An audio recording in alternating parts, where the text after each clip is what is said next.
In the heart of the Deep South, in the sprawling woods of Alabama, a chilling legend has captivated the imaginations of those who dare to venture into the unknown. This is the tale of the Alabama White Thang.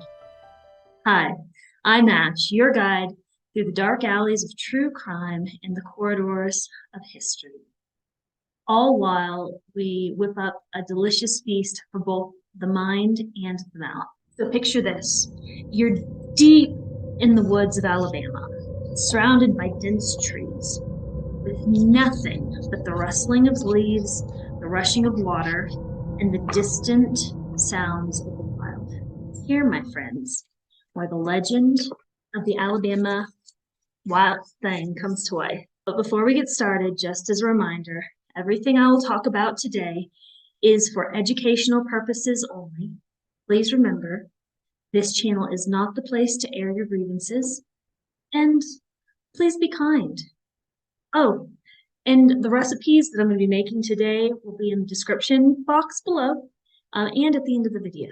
So, now, the Alabama White Thang is not your typical cryptid. First, there's the name. It's a great name. The spelling is T-H-A-N-G. I didn't misspell it.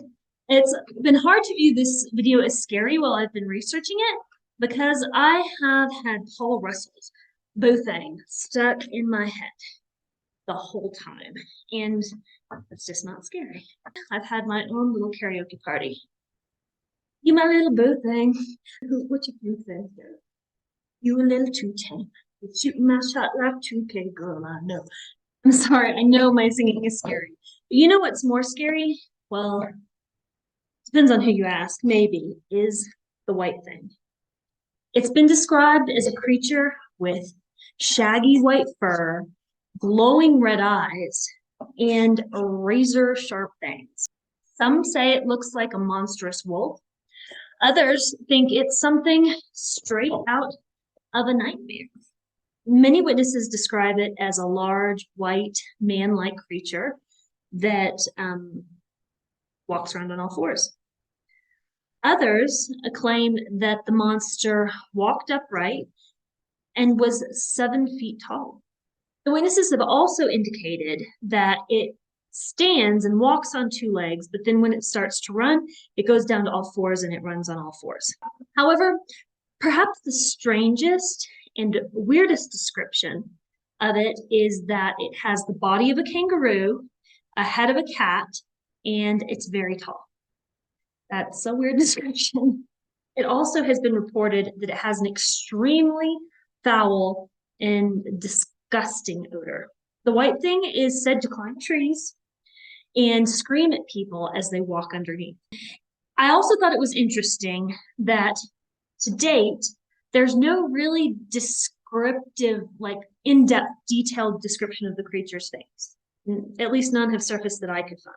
And believe me, I looked. And here's where it gets really bizarre. Some locals claim that the creature can shapeshift, taking on the appearance of someone that is close to you. Can you imagine looking at the eyes of a loved one only to realize that you're staring at the White Thing, at the thing? But with all these descriptions, what could it be? Most people, that is, the people that believe it all, believe it's either a Wendigo or an albino Bigfoot. So what are these things? A Wendigo is a mythical creature found in the folklore of some indigenous groups all around the United States, and not just that, Canada too, North America. One of the defining features of the Wendigo legend is its association with cannibalism. I swear these cannibals, I just can't get away from them. They're following me in every story I do. So, the Wendigo is often depicted as malevolent,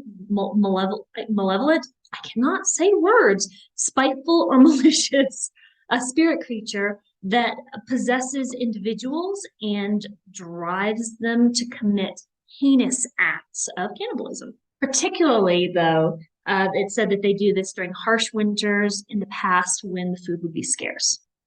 The physical appearance of a Wendigo varies. It depends on what culture and what version of the legend.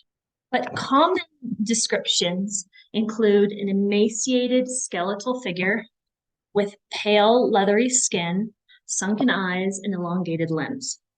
It's often portrayed as towering and gaunt. So that's a Wendigo.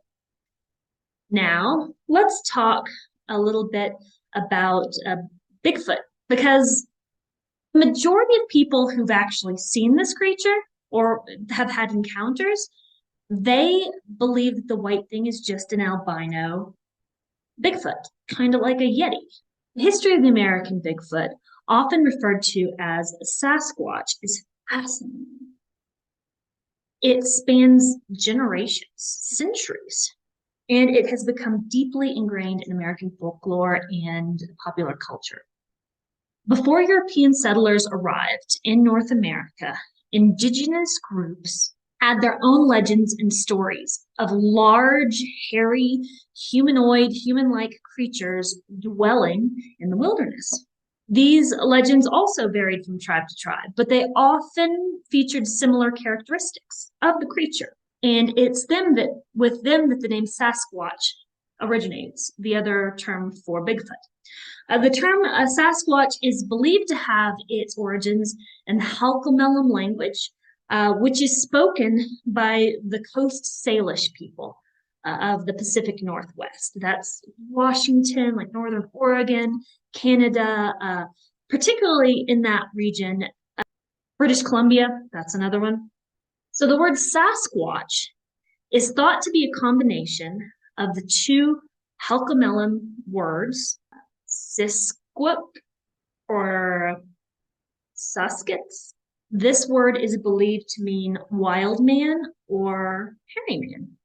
And then in the Halkomelem language, the next part of it is quat or quatch, which this part of the word is believed to signify same as or similar to.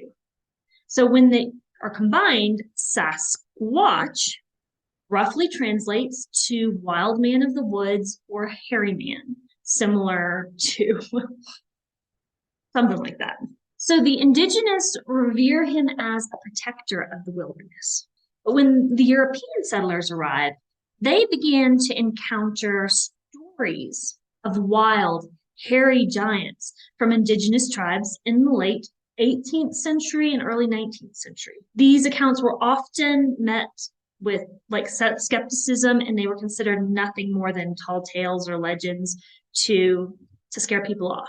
Until that is, President Roosevelt, in his book, The Wilderness Hunter, he recounts a story of a Bigfoot who killed someone, a story that was recounted to him. He didn't call it Bigfoot, but he wrote about a foul-smelling bipedal creature with large feet. Then in 1924, Fred Beck and other gold prospectors were attacked by a group of ape men who followed them to their cabin near Mount St. Helens in Washington, pronunciation again. And the beast threw stones and pounded on the walls for hours that night. It terrified them. They fled the next day home to where they were from in Oregon, but the valley that they had been in was renamed Ape Canyon for their horrific story. Then Bigfoot's popularity surged in the mid-20th century. There were a series of high-profile sightings and reports, including the famous 1958 Jerry Crew incident in Bluff Creek, California. This brought tons of media attention, and it gave the name Bigfoot because of the oversized footprints that were found. This is where he got his name, Bigfoot. Even though it was revealed in 2002 that was a hoax years later. One of the most iconic Bigfoot moments in history, though, is the Patterson-Gimlin film of 1967. This short film purportedly captures a female Bigfoot walking near Bluff Creek, California. The film is both celebrated as evidence and criticized as a hoax. Throughout the years, various scientists and researchers have attempted to study Bigfoot. However, the lack of concrete evidence and the controversial nature of the subject have made it a fringe area of scientific study. But Bigfoot has become a pop culture icon, appearing in books, movies, television shows. It has also influenced various aspects of the American culture, from advertising to Bigfoot mascots for sports teams, and of course, everyone's favorite, well, at least it should be, Harry and the Hendersons. I'm going to say this once. I'm going to say it simple, and I hope to God, for your sakes, you all listen. There are no abominable snowmen. There are no Sasquatches. There are no big feet.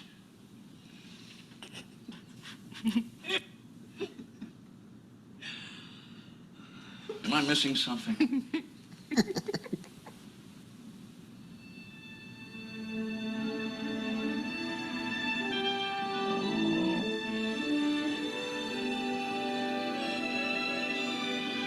Oh, Lord God.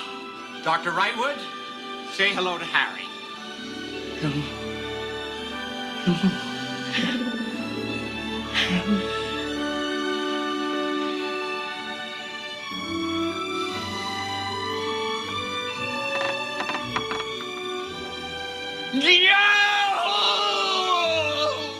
I'm going to use this as a public service announcement. If you don't like that movie, there is something wrong with you. There have been numerous sightings of humanoid Bigfoot-like creature in all parts of the USA. Washington, Colorado, Arizona have all had Bigfoot sightings. While the term Bigfoot is commonly used to refer to these creatures, there are regional variations and different names for similar creatures, depending on what part of the country, what group of people named them. Bigfoot sightings have also been reported Great Lakes region and a ton in the Southeast. In 1972, the movie The Legend of Boggy Creek brought national attention to Bigfoot as a scary entity, and that's the folk monster. I think that's how you pronounce it, which has been seen around Folk, Arkansas, since the 1950s. Other southern versions of Bigfoot include the skunk ape, who are said to roam the wilds of Florida and Louisiana, or the white thing of Alabama. Have you ever thought about doing a video on state-specific cryptids? State-specific cryptids? I have thought about that. What is Alabama's? Alabama white thing. The white fang. Fang? Yes. Or just that fang over there? That one? So f***ing Alabama. Y'all were like, what the f*** is that thing? What thing? The white thing over there. Next day in the news, Alabama's trying to hunt down the white thing. What does it look like? What is the? It's Bigfoot. Okay, it's a white Bigfoot.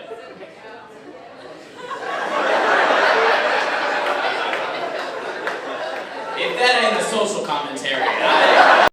The Alabama white thing has white hair, much like the name suggests, and also much like the abominable snowman or the Yeti of Tibet. So another theory is that the Yeti could be a cousin of the Alabama white thing.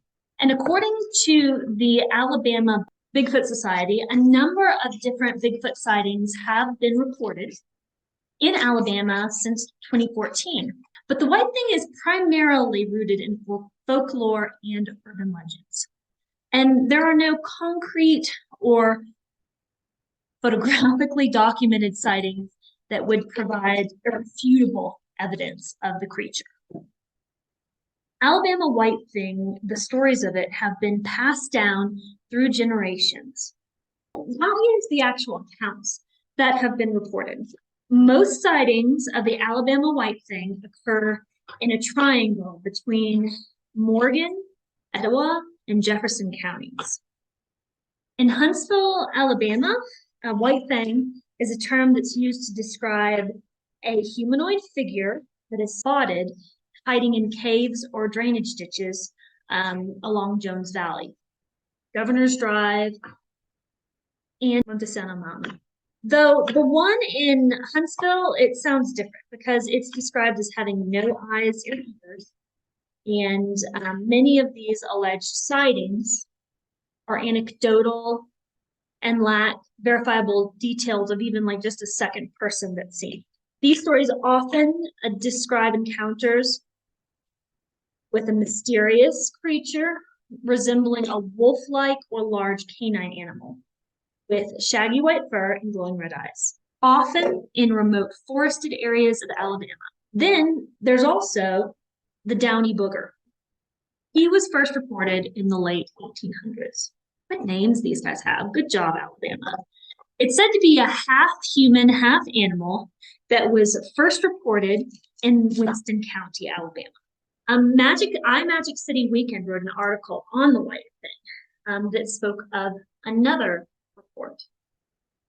It reports that early in the 1900s, near Birmingham and central Alabama, but anyways, someone else saw it. At first, the accounts describing the elusive Sasquatch-like creature varied widely. It was a dog, it was a wolf, it was a ghost, it was a Sasquatch. But there was one crucial element that always remained the same. The monster had white hair and it had an eerie scream. A scream similar to the sound of a woman. And the way they described it made me think of like a peacock scream. The incidents of white thing occurred also outside of Lynn area, the Lynn area of Winston County. There was someone named Finetta Smith, said in the 1930s that old man George Norris said if he's seen over there in Enon graveyard, and he said it looked like a lion. You know, bushy betwixt a dog and a lion. It was white and slick with long hair and had a slick tail. Down on the end of the tail, a big old bush of hair. He leant up against a tree and he fell asleep. When he woke up, the sun was just rising and the white thing was laying right beside him, and it was looking at him. Said it didn't offer to hurt him or nothing. Love that. I love that. Also in the 1930s, Nathan Thomas said he'd been down in Florida to see his brother. He caught a bus from Jasper, Alabama to Nauvoo, and he was walking out from Nauvoo. They lived down in Kaiser Bottoms. So he was walking from Nauvoo to Kaiser Bottoms. And as he was coming across the creek and up the hill, just before you start down to Kaiser Bottoms, this was all in the article, to their house, he heard something. So boom, boom, boom, boom, he heard something behind him. He looked back, and the white thing was coming after him. The article says just laying down. And he said, that means going fast. He said he broke and run and made it to get to a hickory tree and climbed it. He sat there until betwixt 1 to 2 o'clock in the morning. That thing laid down by the tree and nodded. The moon was shining real bright, and sometime in the morning, it gave up. It eventually gave up. I didn't make that up. There was no E on that eventually. And it walked away. So he could see it way down the road. He said, buddy, I got down, and I run until I got to the house. Around the same time period, Arthur Martin and Jesse Thomas also saw this thing. They were riding bicycles down the Enon Road when they saw it grazing like a cow on the side of the road. Although it didn't offer to hurt them, they turned around and came back from the way they had been going. They didn't want to pass it. There was another sighting by Hattie Edwards, Bernice Thompson, and some others. These ladies were walking on the same road when they saw the same road as the previous man. when they saw the white thing. They turned sideways and eased by it without any adventure, is what it says. Doesn't it just figure the guy's trying to go back? The girls were like, we got this, we can go. Then there was Otis Thomas. He had heard stories about the white thing, but they were just stories to him. But one day, Otis and his brother Edward were playing in a sawdust pile. So they were kids. The sawmill had been long gone, but they were in this pile of sawdust. It says that they were near the south end of the glades, close to Brown's Creek. They didn't realize anything was out of the ordinary for a while, but all of a sudden, Edward screamed, "There's a white thing!" Otis said he did not look back, and he took off running barefoot over the glades as fast as he could. After a couple hundred yards, he turned and looked back and saw nothing. Oh my goodness, I almost forgot. I'll get back to Otis's story, but I've got to make the white sauce.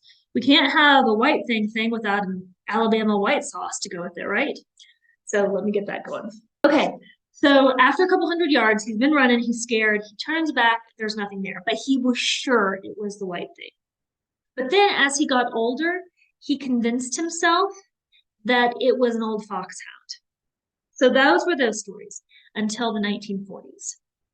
Another witness saw the monster. They described it as being something between a bushy dog or a shaggy lion with a tail like a big bush of hair. It had been reported that the hairy beast can walk upright or on all fours. There were several sightings in the 1940s. Then, in 1971, some hikers near Mentone, Alabama, saw a white thing.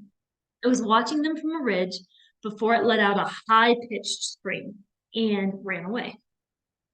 I also, while I'm here, I need to mention the town of Evergreen. There have recently been so many sightings of Bigfoot that the town is now called the Bigfoot capital of Alabama. They're not all white things, but some of them are. There's also been a report that white thing lurks in a substantial wooded area in that area. But it's a lot of land that could easily hide a Bigfoot. In the 90s, there was also a Bigfoot that was seen digging through people's trash in suburban Huntsville. Several reports of an albino Sasquatch-like creature have been posted on the Alabama Bigfoot Society's website.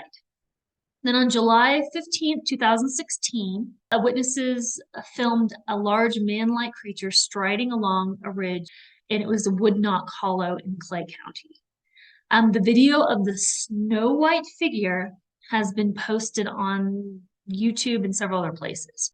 Then another sighting was in 2013. A woman living in Blount County had an even more terrifying encounter. She and her family had just moved into an old house that they had planned on renovating. On this particular day at noon, she and her husband were cleaning up the front yard, and their son was walking around to the back of the house. Suddenly, he ran back to the front of the house, shouting that a white-haired monster was in a ditch. The boy said that he made eye contact with the monster or creature before it slowly walked into the woods.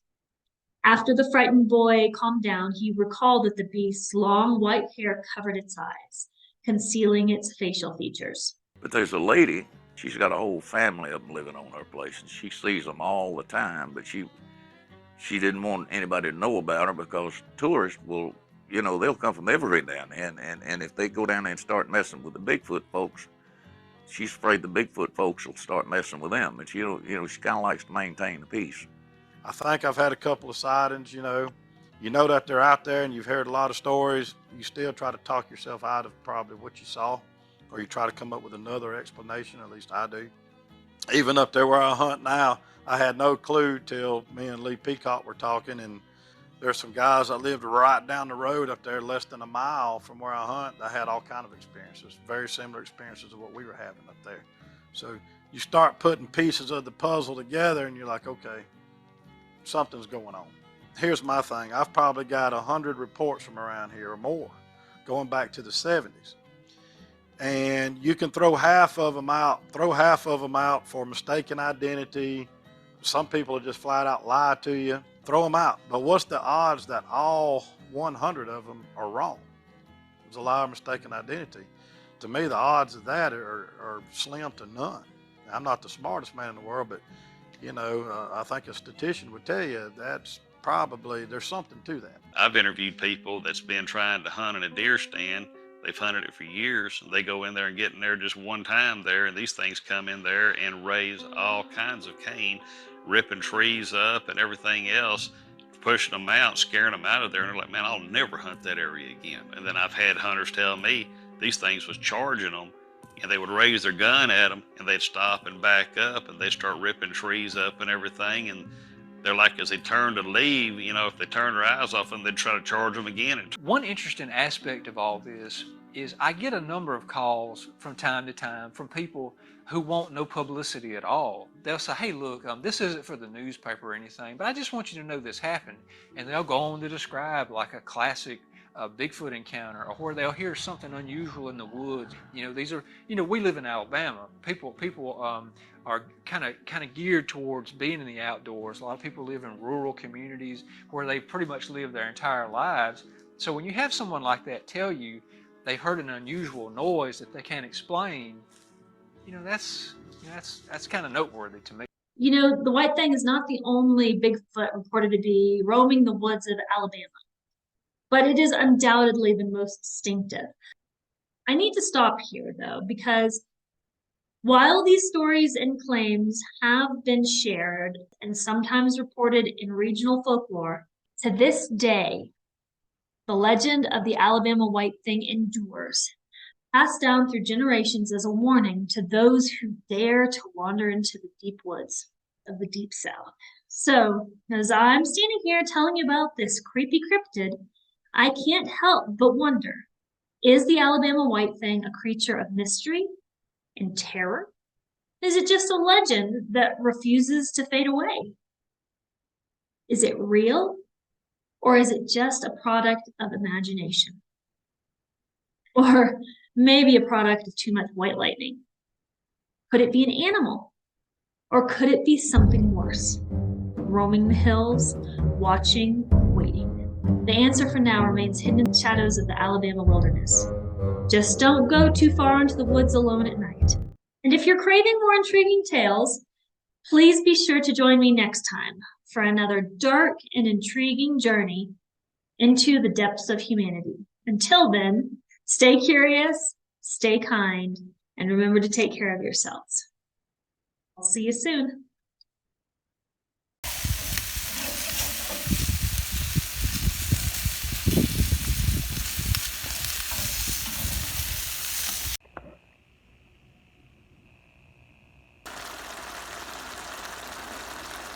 Little boo thing. I don't know.